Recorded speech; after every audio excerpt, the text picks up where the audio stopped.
le groupe d'études et de recherche sur la justice constitutionnelle est né en 1978 sous la direction de Louis Favoreux, qui a été le premier en France à penser que la recherche en droit pouvait être une recherche collective.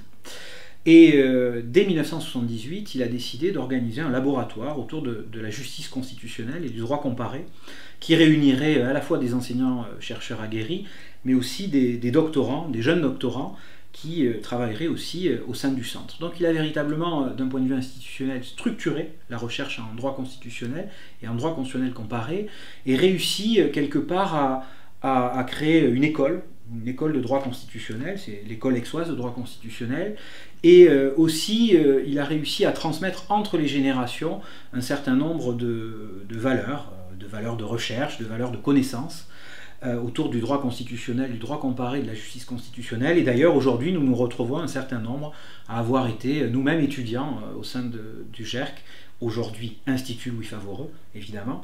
Et on peut dire qu'aujourd'hui, l'équipe repose sur 10 enseignants-chercheurs titulaires. Nous avons également 2 chercheurs au CNRS, un chargé d'études et une directrice de recherche, et environ une cinquantaine de doctorants qui gravitent autour du centre. Les thèmes sont ceux qui avaient été initiés par Louis Favoreux, justice constitutionnelle, droit comparé, mais aussi des thèmes de droit constitutionnel plus classiques, selon la distinction qu'il avait lui-même posée, du droit constitutionnel institutionnel, du droit constitutionnel normatif, et également du droit constitutionnel substantiel.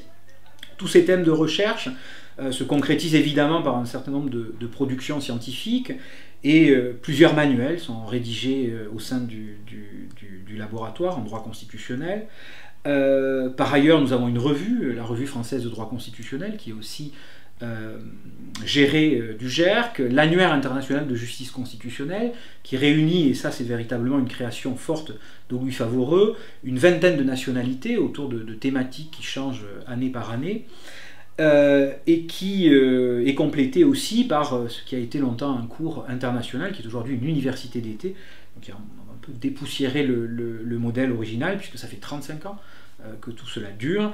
Et chaque année, nous avons donc un annuaire international de justice constitutionnelle. Et c'est enfin aussi, d'un point de vue scientifique et d'un point de vue relativement générique, un certain nombre de collections au sein desquelles nous pouvons publier les colloques qui sont organisés chaque année. Et Dieu sait s'ils sont nombreux, puisque chaque année, nous avons au moins 5 ou 6 manifestations scientifiques qui sont organisées. Voilà ce que l'on peut dire aujourd'hui de l'Institut Louis Favoreux.